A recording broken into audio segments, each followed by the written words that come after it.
Faye Vinton never expected to see the man she painted in the middle of the night walk into her art studio in broad daylight. She froze, brush mid-air, as the stranger who had haunted her canvas for weeks stood just beyond the open door, sunlight brushing across his sharp jawline and storm-gray eyes. He looked exactly like he did in her painting, only real, solid, and 10 times more disarming. "Hi," he said, his voice smooth, deep. "I was told there's an artist here who painted me." Faye blinked. "What?" "I saw the portrait in the window," he said, stepping inside. He wore a tailored navy coat over a dark shirt, his hands in his pockets like he wasn't sure whether to stay or go. "That's me, right?" Her heart beat too hard. This had to be a joke. I didn't paint it from a photo," she said awkwardly, backing away from the easel. "I just saw you once. Outside the subway station on Lexington. You were standing in the rain and I don't know. Something about your expression stuck. I sketched it from memory the next day." The man tilted his head, studying her as if she were the artwork now. "You remembered my face after one glance?" She felt herself flush. "It wasn't like that. I notice people." He smiled faintly, not in a charming way, but in the way someone does when they're truly caught off guard. "That's wild." She crossed her arms, suddenly aware of her paint-stained jeans and the fact that she hadn't washed her hair in 2 days. "Look, if it bothers you, I can take it down." He stepped closer, stopping in front of the canvas. "No, don't. It's good. It's really good." Faye didn't know what to say to that. Compliments made her uncomfortable, especially from strangers who looked like they belonged on the cover of a men's fashion magazine. "I'm Callum Vale," he said, finally offering his hand. She hesitated, then shook it. Faye Vinton. "I owe you something," he said. Faye blinked. "What?" "You captured something I didn't even know was there. That's rare. I want to buy it." She stared at him. "The painting?" He nodded. "It's not for sale." Callum looked at her, surprised. "Everything's for sale. Not this." She shrugged. "It's personal." He didn't argue. Just looked at her again like he was trying to figure something out. "Well," he said after a moment, "if you ever change your mind, let me know." They didn't expect to see him again. But 2 days later, he returned, this time with coffee and 2 croissants from a bakery she loved but could never afford. And then again the next day with a new set of high-end brushes she hadn't asked for. "You don't have to keep bringing things," she told him the 4th time he showed up. "I'm not trying to bribe you," he said simply. "I just like talking to you." She raised an eyebrow. "You don't even know me." "Not yet," he said. Faye didn't know what to make of him. He was too polished, too calm, too something. He never said what he did for work, only that he managed a few things. He never talked about himself unless she asked, and even then, his answers were vague. But he listened to her, really listened, and he looked at her like she wasn't just a girl chasing her rent in a second-floor studio with bad heating. One afternoon, she found him staring at her newest sketch. It was of a girl on a fire escape, legs dangling, eyes closed. "She looks like you," he said. "She doesn't," Faye said. But he kept looking. "She looks free." She didn't know what to say to that. Weeks passed. He kept coming back. Sometimes they didn't talk about anything important. Sometimes they argued about art or music or the way she thought coffee should never cost more than $2. He never pushed, never flirted like he expected something. And that made it worse. Or better. Faye wasn't sure. Until the night he came by after closing, drenched from the rain, holding a soaked paper bag. "You're late," she teased. "I was at an auction." She raised an eyebrow. "Did you buy the Mona Lisa?" He didn't laugh. Just handed her the bag. Inside was a framed sketch. Her sketch. Of him. Her jaw dropped. "Where did you get this?" "You threw it out," he said. "I saw it in the trash outside last week. I didn't think it was worth keeping." "Well, I did." She looked up at him. "Why?" "Because it's the first time someone saw me before I knew I needed to be seen." Her throat tightened. "You're weird, Callum." "I know." He looked at her, then really looked at her, and something shifted. Electricity hummed between them. Faye could feel it in her chest, in her spine, in her fingertips. "Why do you come here?" she asked quietly. He didn't look away. Because when I'm around you, I don't feel like I'm pretending. She swallowed. Pretending what? That I'm just another guy. She frowned. You're not. He stepped back slightly as if deciding something. Then, in a tone that didn't match the rain outside or the soft hum of the heater, he said, I'm a millionaire, Faye. I own a few companies. Investments. Property. The whole cliché. She blinked. You're serious. Dead serious. Faye's heart pounded. Why didn't you say anything? Because I didn't want that to be the first thing you knew about me. She stared at him. You thought I'd treat you differently? I've had people pretend to love me because of what I have. I wanted this to be real. She stepped back, overwhelmed. So all this coming here, talking to me was what? A test? No, he said quickly. It was the first time I felt like someone saw me without the money. You painted a version of me I didn't even know existed. Faye didn't know what to say. Her chest hurt. She was angry and confused and something else she couldn't name. You lied to me, she said. I didn't lie, he said. I just didn't lead with the truth. She shook her head. That's the same thing. Callum stepped toward her again. Faye, everything I've said to you is real. I care about you. I think about you even when I'm not here. I want to know what your favorite movie is and what song makes you cry and why you always tuck your hair behind your ear when you're nervous. I don't care if you ever sell me that painting. I just want to stay in your life. She looked at him, her heart thudding. I don't know if I can trust you. Then let me earn it, he said softly. Let me start now. Faye didn't answer, but she didn't ask him to leave either. The first time Faye saw Callum after he confessed who he was, she nearly didn't let him in. It was 2 days later. She'd left the studio early that morning, walked through Central Park until her legs ached, and spent the rest of the afternoon trying to paint anything that didn't look like a man with storm-colored eyes and a voice that found every corner of her. When he knocked, she paused with her hand on the door. She could hear him breathing on the other side. Not impatient. Just waiting. She opened it just enough to lean against the frame. You came back, she said, not hiding the skepticism in her voice. I said I would. She looked at him. His coat was dry. He hadn't run through the rain this time. He'd chosen to come. That counted for something, didn't it? You're not going to try and buy another sketch from my trash, are you? His mouth tugged upward, not quite a grin. No. I came to ask if you'd walk with me. Where? He hesitated. Somewhere that might help you understand me better. She crossed her arms. You think I don't? I think you know parts of me. But there are others I've kept locked up. And I don't want to do that anymore. She didn't move.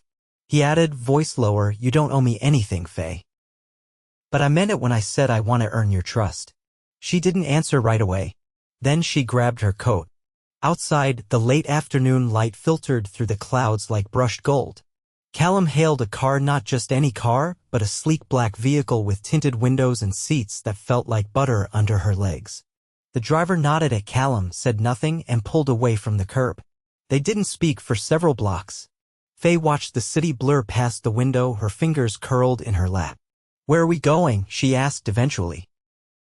To the place I go when I need to be reminded why I started. Started what? Everything. They turned off the main roads, winding through unfamiliar streets until the car stopped outside a building that looked nothing like the high-rises she imagined millionaires lived in.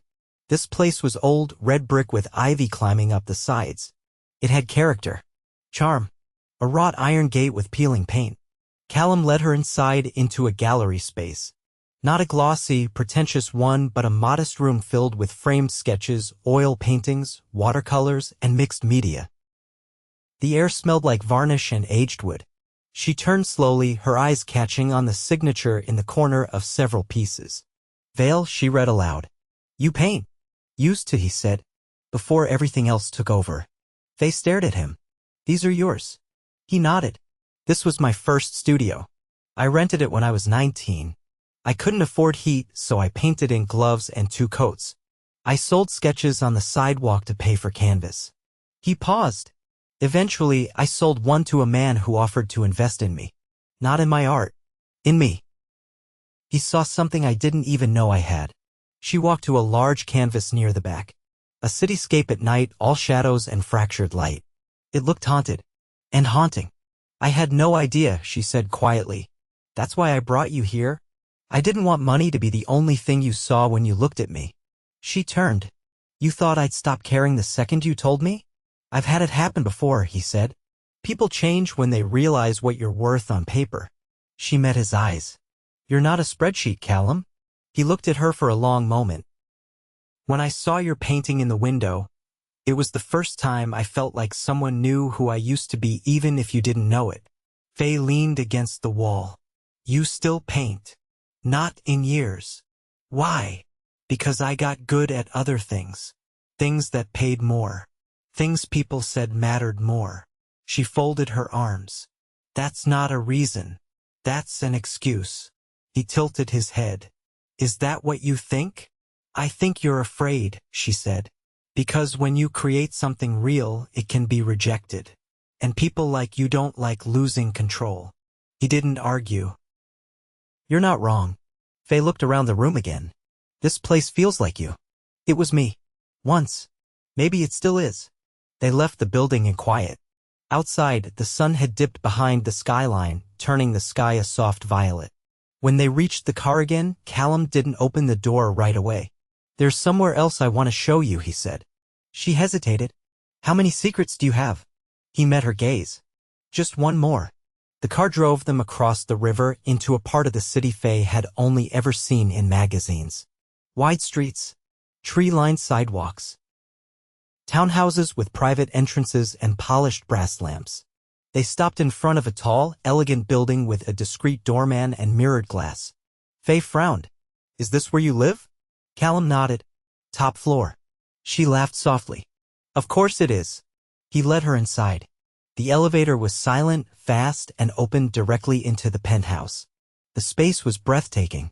Floor-to-ceiling windows with a view of the skyline, cream and charcoal furniture arranged around a fireplace, and real art on every wall. Not the kind people bought to impress guests. The kind you could tell meant something. Faye stepped inside slowly. You didn't think I lived in a walk-up, did you? He asked, voice light. I didn't think about it at all, she said. I didn't want to. He watched her walk to the window. You hate it, he said. She turned. I don't. You're overwhelmed. Yes, she admitted. But not because of money. Then what? She looked at him. Because I don't know where I fit in this world of yours. I'm used to working 2 jobs to cover rent. You probably have a person who picks out your toothpaste. Callum stepped toward her. I don't care about any of that. You should, she said, voice rising slightly. Because I do. I don't want to be someone you save. I don't want to be a project or a distraction. You're not, he said. You're the only thing in my life that makes me feel like I'm not just numbers and strategy and headlines. I don't want to impress you. I want to be seen by you. The way you saw me before you knew my name. Faye didn't answer. He reached into a cabinet behind the bar and pulled out a canvas. It was unfinished. Portrait. Her. She stared at it. I started it the night I met you, he said. I didn't know what I was doing until I picked up the brush. Her throat tightened. I haven't painted in years, Faye. Then you walked into my life and everything I'd buried came back like it never left. She stepped forward slowly. It's not finished. No, he said. Because I don't know how it ends. She looked at him then, really looked. And for the first time since his confession, she saw not the man with impossible wealth, but the one who'd stood in the rain alone unnoticed until she picked up a brush and made him real. I don't either, she whispered. Callum didn't move. But you're not walking away? Not yet, she said. Then he did something she didn't expect. He reached for her hand and placed a small silver key in her palm. What is this? It's for the studio, he said. The one I showed you. I had it cleaned up. It's not much, but it's yours now. If you want it. She stared at the key, uncomprehending. You bought me a studio? No, he said. I gave you mine. Faye's breath caught. It's not a grand gesture, he added. It's a thank you. For reminding me who I used to be. Who I want to be again. She looked at him, stunned. You're impossible. I hope not. For a long moment, she didn't move. Then she closed her fingers around the key. And Callum Vale, millionaire, former artist, and the man she never meant to fall for let himself hope. Faye didn't open the door to the old studio for 3 days. The key Callum had given her sat on her dresser beside her paint-stained palette knife and a chipped mug she used to rinse brushes. She stared at it every morning, telling herself she wasn't afraid, that she was just busy, tired, unsure, but the truth was simpler. She didn't know what she'd find when she walked inside. On the fourth day she went. The space had been cleaned, just like he said, but not sterilized. It still had the soul of something lived in.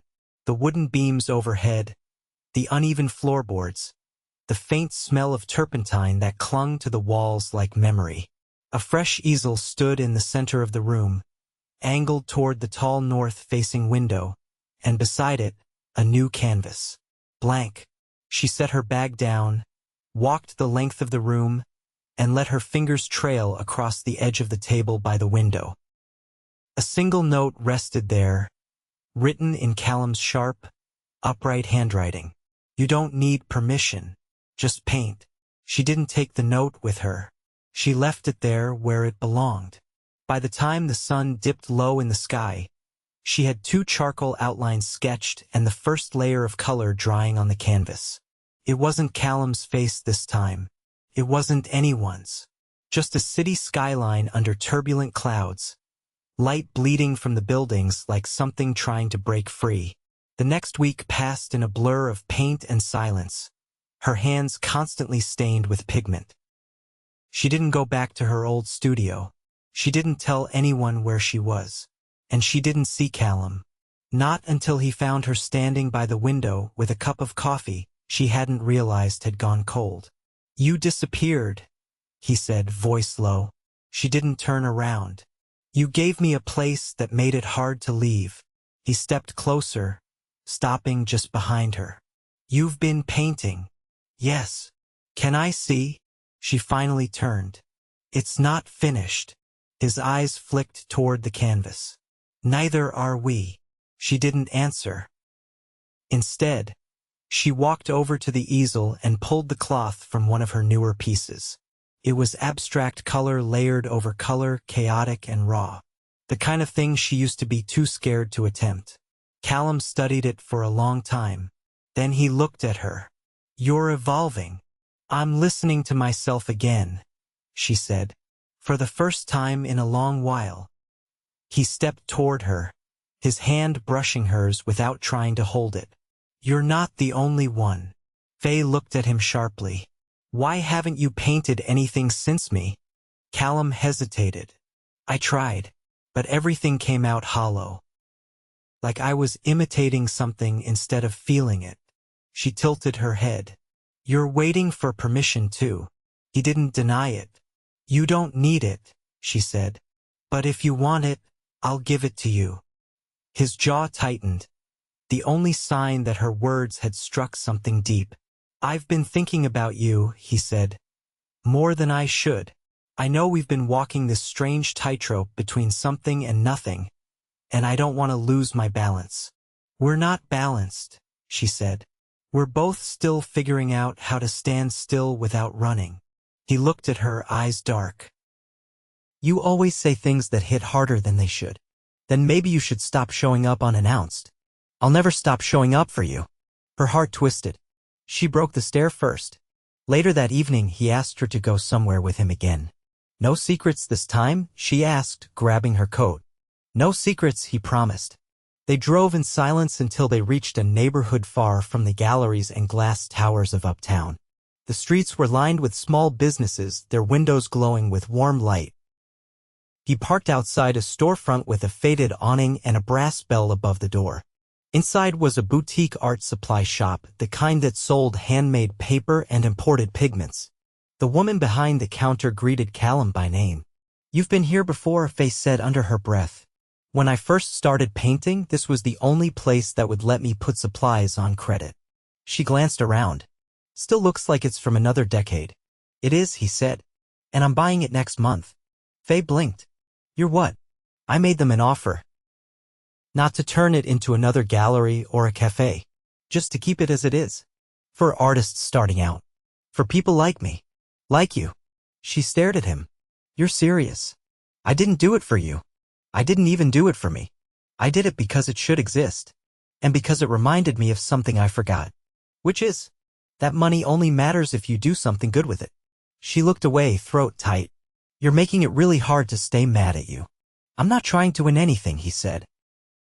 I just want you to know who I really am, and I want to know who you are without all the masks and defenses. Faye glanced up at him. What if we don't like what we find? Then we'll paint over it and start again. They left the shop with nothing in their hands, but something heavier in the air between them. That weekend, she invited him back to the studio. Not the penthouse. Not the gallery from his past. Her studio. The one he gave her. The one she now filled with her wildest, messiest, most honest work. He brought 2 canvases. I figured it was time, he said, setting them down beside hers. She didn't ask what he was planning to paint. She just handed him a brush. They painted in silence for hours, the sounds of the city drifting in through the window, the light shifting across the floorboards like the rhythm of something ancient and unspoken. And for the first time, Faye didn't feel like she had to protect herself from him. Late that night, he walked her to the fire escape. They stood side by side, looking out over the rooftops. There's something I haven't told you, he said quietly. Faye turned her head. Another secret? No, he met her gaze. A fear. She waited. I'm terrified that I'll fall in love with you, and you'll decide I'm not enough when I'm not hiding behind money or charm or anything else. She didn't flinch. I'm terrified that I'll fall in love with you and lose myself in the process. They stood there, breathing the same air, saying nothing for what felt like years. Then Faye said, Let's make a deal. Callum raised an eyebrow. What kind of deal? We don't promise forever. His posture shifted. What do we promise? We promise to try. Every day. Honestly. No masks. No performance. He reached for her hand, threading his fingers through hers. I can do that, he said. She leaned her head against his shoulder. Neither of them spoke again that night. But when she returned to her canvas the next morning, she painted a figure walking into the light. And when Callum picked up his brush, he painted a woman standing at the edge of something vast, her arms outstretched, unafraid.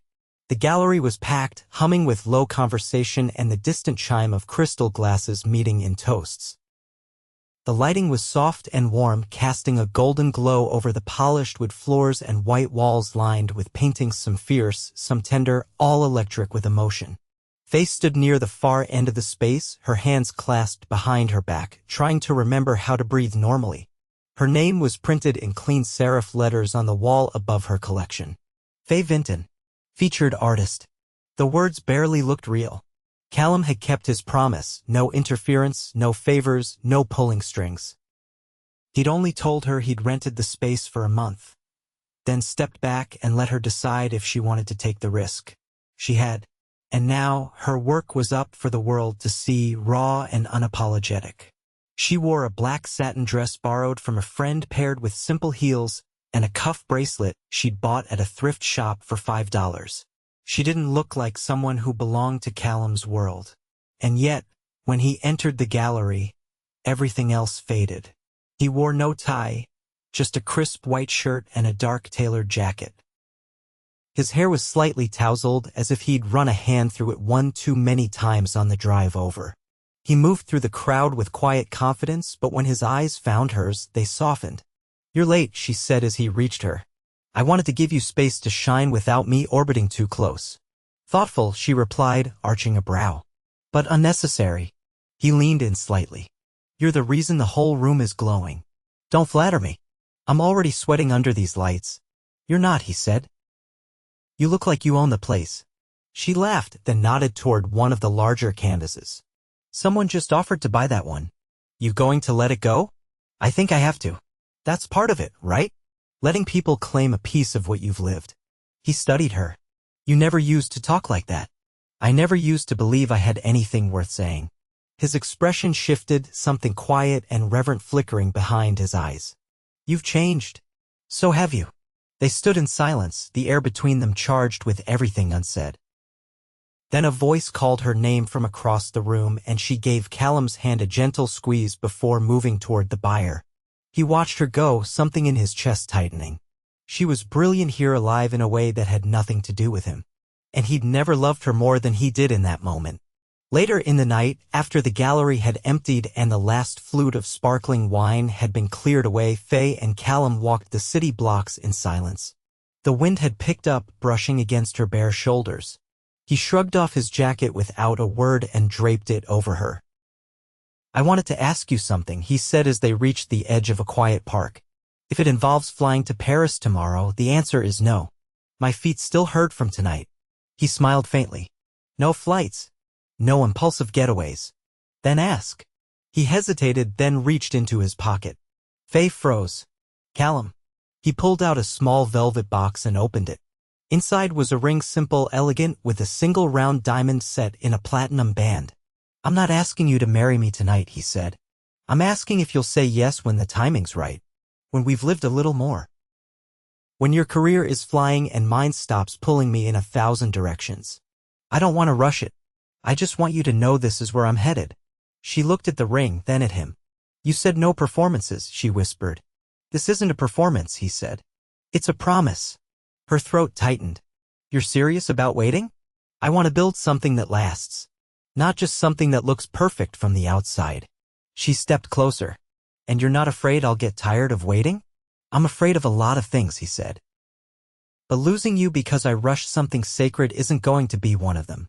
She reached for the box, closed it gently, then wrapped her arms around him and buried her face against his chest. "Okay," she said softly. "When the time is right, I'll say yes." He held her close, the city stretching out around them like a sleeping giant. Weeks passed. The gallery exhibit sold out. Faye began working with a private buyer who commissioned her for a series, no strings, no creative restrictions. Her name started appearing in publications she used to read on the subway. But she didn't let it change her rhythm. She still painted in the same studio. Still left her brushes in a mug. Still called Callum when the sky turned the color of ink and she wanted to hear his voice. Callum, for his part, surprised her more with how much he let go. He began turning down meetings that didn't matter. He started painting again, not for show, not for galleries. Just for himself. He hung one of his new pieces in the studio beside hers. She never commented on it, but she always paused to look. They weren't perfect. They had days where they misunderstood each other, where the distance between their worlds crept in like fog. But they always found a way back. With honesty, with effort, with love that didn't rely on gifts or gestures or grand declarations. One evening, as autumn crept in, they returned to the fire escape outside the studio. The leaves had started to turn, and the air smelled like change. Faye leaned her head against his shoulder. "I used to think people like you lived in a different universe," she said. "That I'd always be on the outside looking in. And now I know I never wanted that world. I just wanted to belong somewhere I could breathe." He looked out over the rooftops. "You created your own world, Faye. You didn't step into mine. I stepped into yours." She turned to him, eyes searching his. "Do you ever miss the version of your life before me?" "No," he said, "because it felt like a costume. This feels like skin." She was quiet for a long time. Then she said, "I've started painting you again." He raised a brow. "Another brooding portrait?" "No," she said. "You're smiling in this one." He let out a breath, something unspoken settling between them. "I want to see it." "Not yet," she said. "It's still becoming." He nodded. "Like us." She reached for his hand. "Exactly like us."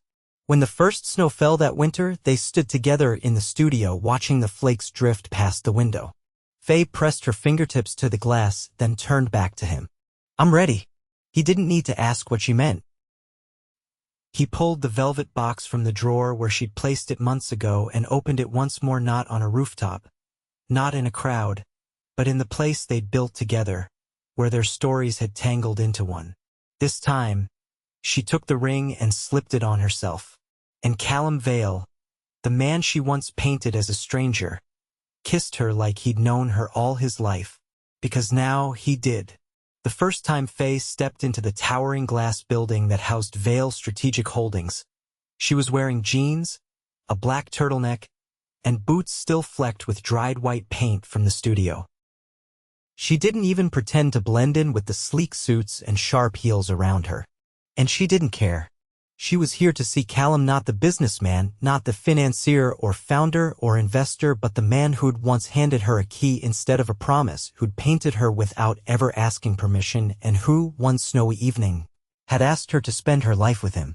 He met her in the lobby, dressed in a slate gray suit and no tie, his top button undone like he'd been waiting for her all morning and couldn't stand the formality anymore. "You're late," he said, falling into step beside her as she approached. "You said 11. It's 11:02. I've been watching the clock since 10. They rode the elevator up together. He didn't say where they were going, and she didn't ask. She liked the way he didn't fill silence with noise anymore, how he'd grown more comfortable in pauses, in letting things settle before reaching for them. When the doors opened, they stepped into a space nothing like the rest of the building.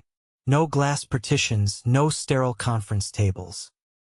Just an open room with floor-to-ceiling windows, a long wooden table, a few chairs, and dry erase boards covered in sketches, not business plans, but layouts for a new creative center. "This is what I wanted to show you," Callum said, gesturing to the wall. "A non-profit, artist-in-residence programs, gallery collaborations, free workshops for underfunded schools. I've already secured the location." Faye turned, slowly taking it all in. "You're building this? With the right people. I'm funding the launch, but I don't want it to be mine. I want it to be everyone's." She walked over to one of the boards. A rough sketch showed a large studio space, natural light flooding through wide windows. Another showed a rooftop terrace with easels positioned at the edges overlooking the city skyline. "This could change everything," she said softly. "That's the point." She looked at him. "Why now?" "Because I don't want to be someone who only gives back when it's convenient," he said. "And because you reminded me that creation without purpose is just noise." Faye studied him a long moment. "You want me involved. I want you on the founding board. I want your voice in the room. I want your instincts and your insight and your fire." She tilted her head. "You're not worried about how that looks? Including your fiancé?" He stepped closer. "I'm not choosing you because you're mine. I'm choosing you because you're the only person I trust to tell me when I'm wrong and push me to do better." Faye reached for one of the dry erase markers and added a note to one of the concepts on the board. "Then we'll need a space for emerging sculptors. It's always painting and photography sculptors get boxed in." He grinned. "Done." They stayed in the room for hours, adjusting ideas, arguing over layout flow and program funding, laughing when they disagreed and challenging each other at every turn. It was the closest they'd ever felt to building something together that wasn't tethered to love alone. That night, they returned to her studio, still hers, still messy, still full of canvases spilling from every corner. Callum hung up his jacket while Faye pulled 2 mugs from the shelf and poured hot cider she'd made earlier. She handed him one and settled beside him on the couch, legs tucked under her. "Do you ever miss the quiet?" she asked. He considered. "I used to think I wanted quiet. But now I think I just didn't know what real noise sounded like. Good noise. Laughter. Paint hitting canvas. Your voice when you're ranting about acrylics drying too fast." She smiled into her mug. "I'm not done evolving, Callum." "Good," he said. "Neither am I." She set her mug down and faced him fully. "When I was a kid, I used to imagine what my future would look like. I never saw a penthouse or a gallery opening. I saw a window, a plant I never remembered to water, and someone who made the world feel less heavy." He reached for her hand. "I want to be that someone." "You are." They stayed like that for a while, no big declarations, no swelling music, just warmth and the certainty that came from surviving the storm and choosing to stay. In the weeks that followed, her commission series was installed in a museum on the Upper East Side. Callum flew to San Francisco for a major acquisition deal but returned the next morning just to have breakfast with her. They held meetings for the Creative Center, finalizing partnerships and setting a launch date for spring. And they argued about paint palettes and board member selections and who left the cap off the toothpaste, but it always ended with honesty, never distance. They didn't rush. There was no countdown, no pressure. And when spring finally arrived, it brought with it the grand opening of the creative center, a sunlit, sprawling structure nestled between two old warehouses, its brick exterior blending seamlessly with the neighborhood. Inside, the walls were lined with the work of unknown artists, their names handwritten beside their pieces. Children scribbled with pastels in a classroom near the back. A jazz quartet played softly in the corner. It didn't feel like a gala or a launch. It felt like home. Faye stood in front of a crowd introducing the center's mission, her voice steady, her words clear. Callum stood beside her, not as the man funding it, but as the man who believed in what it could become. When she finished, she didn't look at the audience. She looked at him. That night, they returned to the studio where a new canvas waited. "Paint something," she said, handing him a brush. He looked at her. "What should I paint?" "Something that scares you. Something that excites you. Something that's real." He dipped the brush into the paint, then paused. "I want to paint us." "Then do it," she said. "But start with honesty." Callum began with broad strokes, no hesitation. Faye watched, then began her own beside him. They painted side by side until the early hours, their hands covered in color, their hearts grounded in something deeper than passion partnership. That summer, they moved into a loft together, not the penthouse, not a high-rise. A converted artist space with exposed brick, wide windows, and terrible plumbing. They furnished it slowly, each piece chosen, not bought in bulk.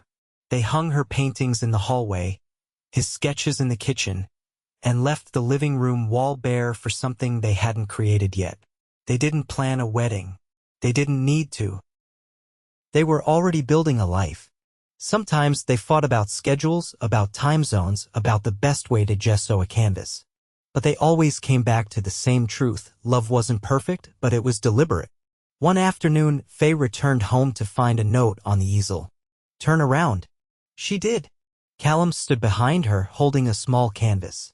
On it was a painting her, laughing, eyes closed, wind in her hair. It wasn't posed. It wasn't polished. It was real. "You never finished the first one," he said. "So I started over."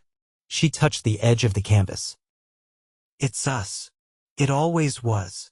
They didn't need to say anything else. They had time. They had trust. They had each other. And that was more than enough.